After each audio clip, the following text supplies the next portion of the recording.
كل المسؤولين المصريين بيقولوا ان التهجير خط احمر ومصر بترفضه، يعني احنا عندنا تصريحات رسمية تعد التزام على الدولة بانها مستحيل توافق على التهجير. فده معناه ايه؟ معناه طبعا اننا هنوافق على التهجير، وده وفقا لجهبذة المطاريد. خلونا نبدأ الحلقة. انا لؤي الخطيب، ودي حلقة جديدة من انحياز.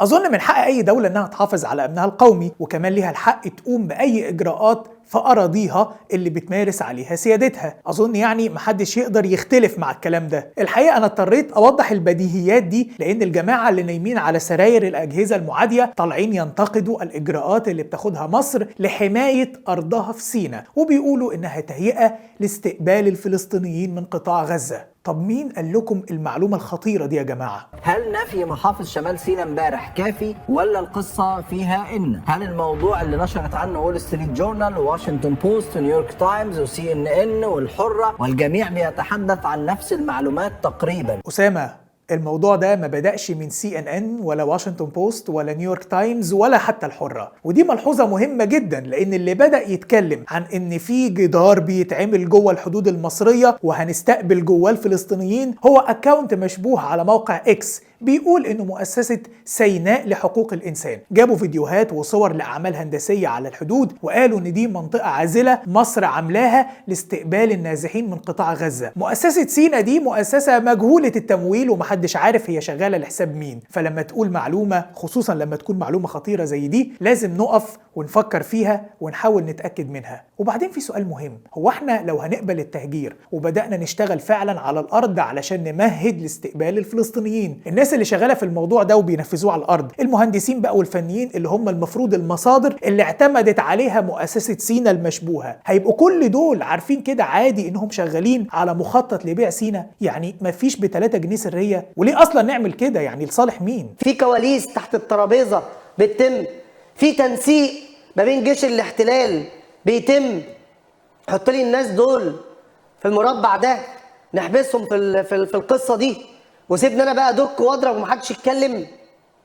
ما انا مش فاهم، عايزين نفهم والمصريين عايزين يفهموا. تنسيق مع جيش الاحتلال؟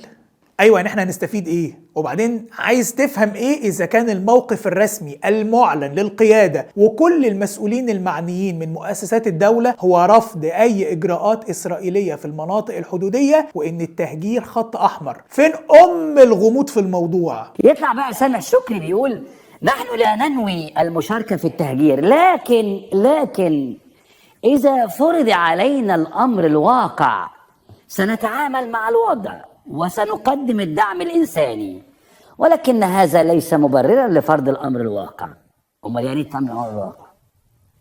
أي كلام يا ريس، كل الكلام وعكسه. يعني إيه حضرتك بتقول إذا فرض علينا الأمر الواقع ولكن ليس مبررا لفرض الأمر الواقع؟ بيقولك هنتعامل مع مشكلة النازحين بوضع إنساني، دعم إنساني. صحيح، يعني إيه دعم إنساني؟ كلمة غريبة ومريبة جدا دي. يمكن مثلا المقصود المساعدات اللي مصر بتقدم 80% منها وبقية العالم بيقدم ال20 الباقيين؟ ايه علاقة ده بالتهجير؟ يعني انا لما اقولك ان انا شاركت في الدعم الانساني لاهل غزة واتبرعت لصندوق تحيا مصر، يبقى انا كده شاركت في التهجير ولا المساعدات؟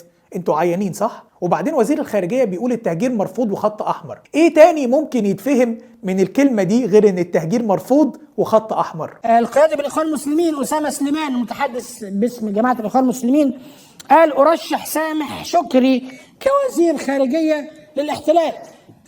بيقول المهندس اسامة سليمان بهذا التصريح اللامسؤول ارشح سامح شكري وزيرا لخارجية الكيان الصهيوني المحتل في التشكيل القادم، وسيعلم الذين ظلموا أي منقلب ينقلبون.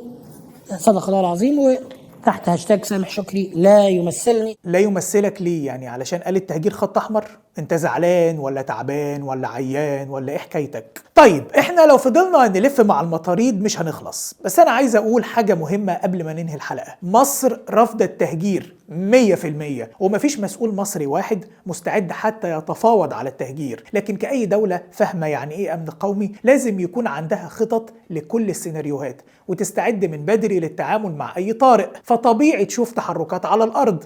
طب التحركات دي علشان ايه؟ ايه اللي مصر بتستعد له وبتستعد له ازاي؟ هو انت متخيل ان الجيش هيطلع يعلن خططه عادي كده؟ اللي يهمنا كلنا كمواطنين اننا شايفين تصريحات رسمية حاسمة بتأكد ان التهجير مرفوض وغير قابل للنقاش وخط احمر. المطاريد بقى اللي مصممين يأكدوا ان في تهجير بكل الطرق وكأنهم عايزين المصريين يتعودوا على الكلام ده، بيشتغلوا لصالح مين؟ المطاريد اللي اغلبهم قاعدين في لندن بتاعت وعد من لا يملك لمن لا يستحق، وعد بلفور. طب شغالين بقى لصالح مين؟ أكيد شغالين لصالح عدم تصفية القضية الفلسطينية. بريطانيا دايما معروفة على مدار التاريخ بنصرتها للقضية الفلسطينية والفلسطينيين. وفي النهاية عايز أفكرك مفيش حاجة اسمها حياد، الكل منحاز لقناعاته وبيدافع عنها بكل قوته، وأنا منحاز لبلدي ومصلحتها، ومن حقي أنا وكل اللي زيي نعبر عن قناعاتنا بالعقل والمنطق والمعلومة.